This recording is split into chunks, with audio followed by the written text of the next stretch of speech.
मंगलम institute के YouTube channel पर आप सभी का स्वागत और अभिनंदन है। मैं हूं आशीष कुमार दुबे और आज हम लोग बात करेंगे TGT PGT LT DSSB biology जो बैक्टीरिया का पार्ट 5 है। और इसके पहले मैंने फोर्थ जो सेक्शन था उस पर हमने क्लास करा दिया था। सारे क्वेश्चन को हमने लगभग कंप्लीट कर लिया है, लेकिन कुछ ऐसे क्वेश्चन हैं जो बैक्टीरिया से बचे हुए थे। आज उन्हीं पे बच्चों हम चर्चा करेंगे, तो एकदम पूरी तरीके से तैयार हो जाइए और कमर कस लीजिए जहां आप बैठ के पढ़ते हैं। कहते हैं दृष्टिकोण बदलिए तो दृश्य अपने आप बदल जाएगा, विचार बदले तो जीवन भविष्य अपने आप आपका बदल जाएगा। तो इतना ही मैं आज कहूँगा और कहूँगा आगे की बात, और आपके जो अगला क्वेश्चन है उस पर चर्चा करने वाले हैं। तो लगातार बने रहिए और एक्सप्लेनेशन के साथ हम लोग आगे की तरफ बढ़ेंगे। तो पहला क्वेश्चन आपके डिस्प्ले पे, और इस क्वेश्चन डिस्प्ले पे हम चर्चा करेंगे आपके एग्जाम के लिए जो महत्वपूर्ण क्वेश्चन आते हैं उसकी बात करेंगे। तो चलिए पहला क्वेश्चन आपके डिस्प्ले पे, और इस क्वेश्चन की अगर हम बात करें, Which of the following enzyme in Griffith experiment does not affect the transformation की क्रिया को? वो ऐसा कौन सा प्रक्रिया है जो प्रभावित नहीं करता है खासकर ग्रिफिथ एक्सपेरिमेंट में? तो मैं आपको बता दूं कि दो चीजें हैं, एक है प्रोटीएजेस और आरएनएज। दो ऐसे एंजाइम हैं जो कि ट्रांसफॉर्मेशन को किसी तरीके से प्रभावित नहीं करते हैं। मैं आपको पहले बता चुका हूं इस बारे में और आज फिर से एक बार बताने चल रहा हूं कि सर यहाँ पे देखिएगा, आरएनएज और प्रोटीएजेस दो ऐसे एंजाइम हैं जो क्या करते हैं, पूरी तरीके से प्रभावित कर देते हैं। ठीक है ना? यहाँ पे आप देख रहे होंगे आरएनएज और proteases enzyme do not affect the transformation in the Griffith experiment. Griffith first discovered the process of for transformation in 1928। 1928 में ट्रांसफॉर्मेशन की जो प्रक्रिया है सबसे पहले ग्रिफिथ ने एक्सपेरिमेंट किया था, और इसके बाद इसी पे एवरी मैक्लियड और मैकार्टी थे, इन्होंने भी अध्ययन किया था 1944 में। ध्यान रखना है कब अध्ययन किया था, 1944 में इन्होंने अध्ययन किया था। Cell in which transformation can takes place called capable cell कहा जाता है। ध्यान रखिएगा, ये जो ट्रांसफॉर्मेशन की प्रक्रिया में जो सेल्स इन्वॉल्व होते हैं उन सेल को कैपेबल सेल, बहुत ही महत्वपूर्ण है, इसको आप देख सकते हैं क्योंकि अभी तक यह कैपेबल सेल कहाँ पे पाया जाता है ये किसी एग्जाम में अभी तक पूछा नहीं गया है। The part of DNA that has the ability to transform it called conversion factor कहा जाता है। क्या कहा जाता है सर? कन्वर्जन फैक्टर कहा जाता है। और in this process cell less need DNA of one bacteria inter the cell of another bacteria. In this इस तरीके का जो सिम्टम्स दिखाई देता है रिसेप्टर सेल्स में मैनिफेस्टेड है। तो यहाँ पे आपको इसको ध्यान रखना है, दो ऐसे एंजाइम, एक आरएनएज और प्रोटीजेज एंजाइम, ये अफेक्ट नहीं करता है खासकर ग्रिफिथ एक्सपेरिमेंट में। अगला क्वेश्चन आपके डिस्प्ले पे है। क्वेश्चन है विच of the following Which of these microorganisms play an important role in nitrogen fixation? मैं आपको बता दूं कि नाइट्रोजन फिक्सेशन एक ऐसी प्रक्रिया है जहां पे माइक्रो ऑर्गेनिज्म प्ले करता है अपने रोल को। तो यहाँ पे चार विकल्प हैं। यहाँ पे मैं आपको बता दूं कि केवल एक विकल्प, ये जो राइजोबियम लेगुमिनोसेरम होता है यही नाइट्रोजन के फिक्सेशन में इन्वॉल्व होता है और अपने आप को ये प्रक्रिया कंप्लीट करता है। मतलब कि rhizobium micro organism play a major role in nitrogen fixation. A bacterium called rhizobium live in the root of plant of leguminosae family. का जो प्लांट का रूट होता है वहां से बिलोंग करते हैं, वहां पे जीवित रहते हैं। Form a gland in root, और रूट में ग्लैंड्स का फॉर्मेशन करते हैं। This bacterium convert free nitrogen present in the soil into its compound which increase the fertility of soil. ये क्या करता है, सॉइल की जो फर्टिलिटी होती है उसको इंक्रीज करा देता है। तो ये आपको थोड़ा सा अपने दिमाग में रखना है, ठीक है ना? अगला क्वेश्चन आपके डिस्प्ले पे, और अगला क्वेश्चन आपके डिस्प्ले पे मैं आपको लेके चल रहा हूं, और यहाँ पे आपको देखना है उन टॉपिक के बारे में जो आपके एग्जाम के लिए बहुत ही महत्वपूर्ण है। अगला क्वेश्चन है sir, which one of the following nitrogen fixing root nodule symbionts is the association of tree of casuarina. तो यहाँ पे थोड़ा सा अब आपको यहाँ पे राइजोबियम नहीं करना है, क्योंकि यहाँ पे थोड़ा सा आंसर चेंज हो जाएगा। यहाँ पे आंसर क्या हो जाएगा, फ्रैंकिया के साथ जो जो कैजुराइना का ट्री होता है वो एसोसिएट होता है। तो यहाँ से सी वाला ऑप्शन पूरी तरीके से सही हो जाएगा, क्योंकि Frankia is a genus of nitrogen fixing filamentous bacteria कहा जाता है, और they that live in symbiosis with actinorhizal plant, जो कि सिमिलर होता है राइजोबियम बैक्टीरिया के। They are nitrogen fixing root nodule symbionts which associated with tree of कैज़ोरानिया का जो ट्री होता है वहां पे आपने इसको देख लिया है। तो विकल्प के तौर पे सी ऑप्शन यहाँ पे सही हो जाएगा। अगला क्वेश्चन है बच्चों, which of the following cyanobacteria found in alnus root. यहाँ पे आपको थोड़ा सा ध्यान रखना है कि एलनस रूट कहाँ पे पाया जाता है। एलनस रूट की अगर हम बात करें तो यहाँ पे थोड़ा सा आपको ध्यान रखना है कि विकल्प के तौर पे 4 ऑप्शंस हैं, और यहाँ फ्रैंकिया, ध्यान रखिएगा फ्रैंकिया ये इसका सही जवाब हो जाएगा, ठीक है ना। क्योंकि फ्रैंकिया एक तरीके का cyanobacteria is found in the root of alnus. Frankia is a genus of nitrogen fixing filamentous bacteria होता है, इस वजह से ए वाला ऑप्शन यहाँ पे सही हो जाएगा। अगले क्वेश्चन की तरफ चलते हैं, और अगला क्वेश्चन आपके डिस्प्ले पे। अगला क्वेश्चन सर क्या है, select the correct pair of bacteria and the disease caused bye it. यहाँ पे आपको सेलेक्ट करना है कि कौन सा बैक्टीरिया है जो डिसीज से जो है जुड़ा हुआ है। तो यहाँ पे 4 विकल्प हैं, 4 विकल्प में आपको बताना है कि विकल्प में कौन सा सही होगा, ठीक है ना। यहाँ पे मैं आपको बता दूं कि विकल्प के तौर पे जो डी वाला ऑप्शन है ये सही हो जाएगा, क्योंकि ट्रिपोनिमा पैलेडियम सिफिलिस क्या होता है इसी से अटैच होता है। एक्सप्लेनेशन में कुछ चीज़ें और आपको मिलेंगी, यहाँ पे आप देखेंगे कि सिफिलिस जो है ट्रिपोनिमा पैलेडियम के बारे में चर्चा करेंगे, और डिप्थीरिया की बात करें तो कॉर्निबैक्टीरियम डिप्थीरियाई, और ट्यूबरकुलोसिस मायोबैक्टीरियम ट्यूबरकुलोसिस होता है, और ओफिकफ की बात करें तो बॉर्डेला पर्ट्यूसिस की बात करें तो ये डी ऑप्शन पूरी तरीके से सही हो जाएगा। इसके बाद अगले क्वेश्चन की तरफ, विच of the following bacteria is associated with denitrification. यहाँ पे स्यूडोमोनास जो है एक ऐसा बैक्टीरिया होता है जो डीनाइट्रिफिकेशन का काम करता है। क्या करता है, डीनाइट्रिफिकेशन। स्यूडोमोनास डीनाइट्रिफिकेशन का मतलब जो जो क्या करता है कि और यहाँ पे मैं आपको बता दूं कि ये डीनाइट्रिफिकेशन मतलब नाइट्रोजन को थोड़ा सा ये ब्रेक करता है, ठीक है ना। कैसे करता है थोड़ा सा इसको मैं आपको बता रहे हैं। यहाँ पे देखिएगा, Thiobacillus denitrificans have the ability to release all type of bound nitrogen into gaseous form recycling. इसी प्रक्रिया को डीनाइट्रिफिकेशन कहा जाता है। मैं आपको बता दूं कि if there is an excess of nitrate और ammonia in the soil then denitrifying bacteria convert into nitrogen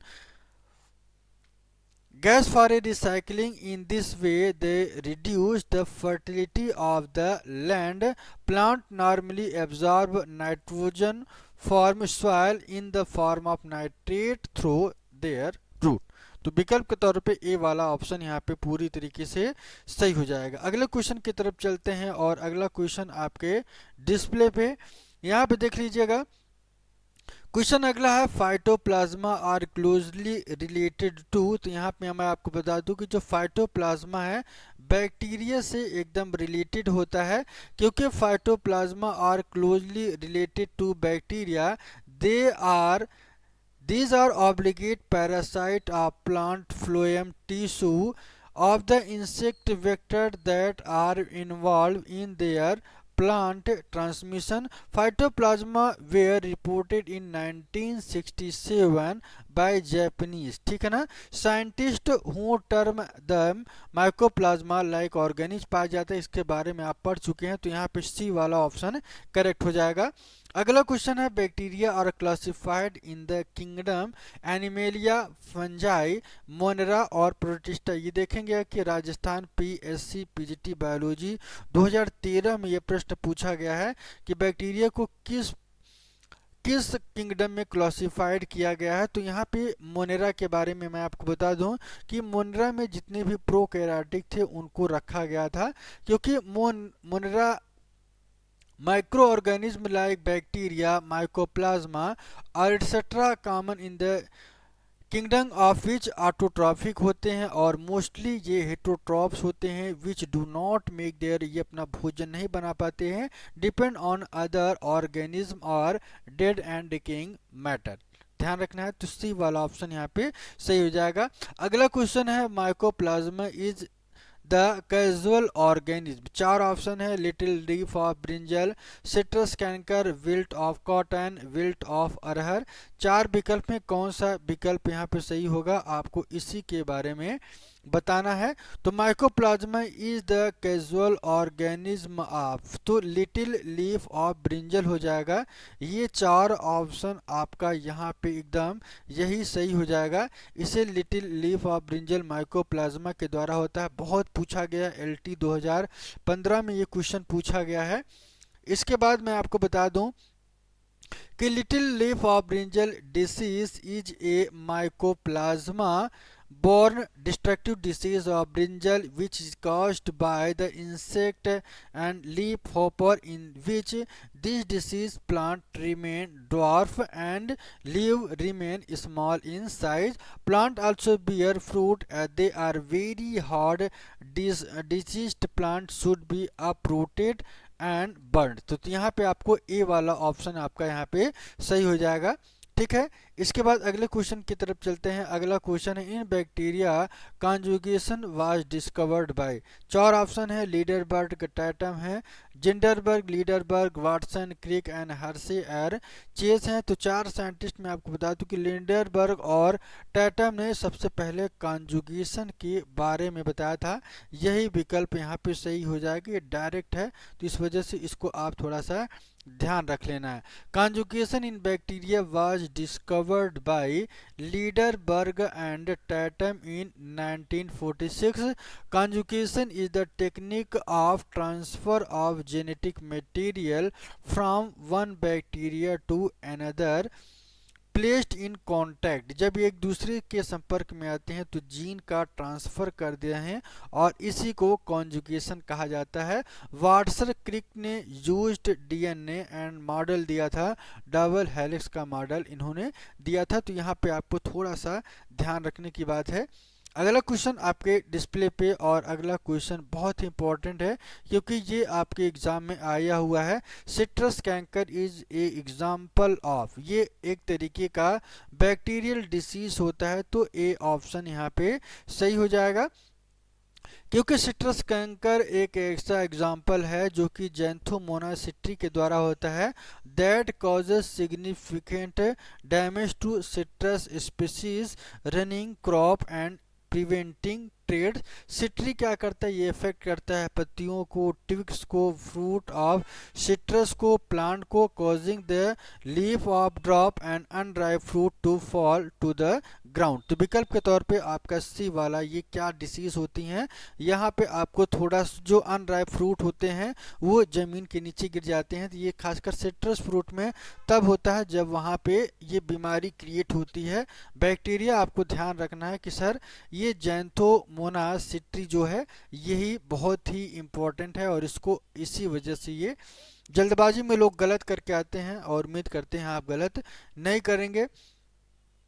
इसके बाद अगला क्वेश्चन है citrus canker disease is caused bye. यहाँ पे कुछ नहीं सोचना है, बैक्टीरिया यहाँ पे सही हो जाएगा. पीसीएस प्री 2001 में यह प्रश्न पूछा गया है. अगला क्वेश्चन आपने देख ही लिया, इसका एक्सप्लेनेशन भी आप देख लीजिए, बैक्टीरिया के द्वारा होता है. और अगला क्वेश्चन आपके डिस्प्ले पे अगला है antibiotic streptomycin is obtained from, streptomycin जो है स्ट्रेप्टोमाइसिस ग्रीसियस से ये जो है प्राप्त होता है।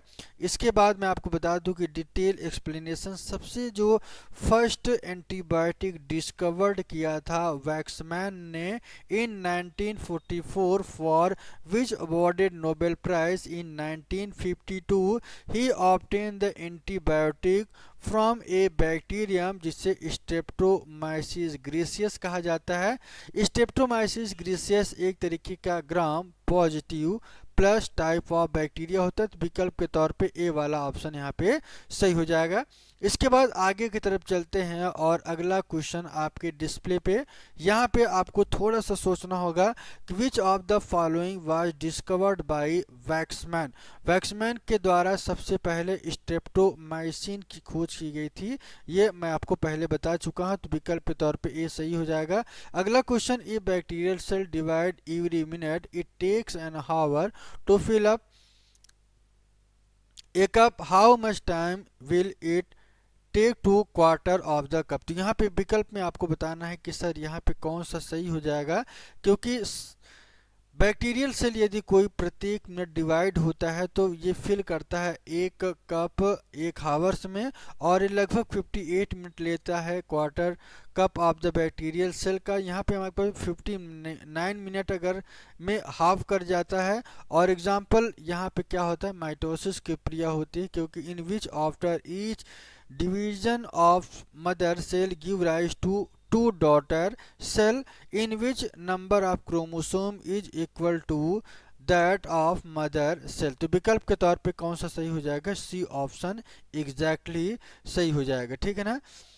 इसके बाद आगे की तरफ चलते हैं और अगला क्वेश्चन आपके डिस्प्ले पे, which one of the following pair of organism is source of bio fertilizer की बात करें तो यहाँ पे क्या होगा कि Frankia and Alosira are used as a source of bio fertilizer. Frankia is a genus of nitrogen fixing filamentous bacteria, ये live in symbiosis with actinorhizal plant के साथ में ये क्या होता है, जुड़ा रहता है। आलूसायरा की बात करें तो ये साइनोबैक्टीरिया के एक तरीके के जीनस होता है। It may also grow symbiotically with tissue of plant and provide nitrogen to its host through terminal histocyst. तो विकल्प के तौर पे बी ऑप्शन यहाँ पे सही हो जाएगा। When ammonia is converted to nitrate by the bacterial the process is called, क्या कहते हैं, आपको इसको ध्यान रखना है कि सर यहाँ पे बी वाला जो ऑप्शन होगा ये सही हो जाएगा, क्योंकि process of converting ammonia into nitrate by bacteria क्या है, नाइट्रोसोमोनास और nitrosococcus is the call nitrification कहा जाता है।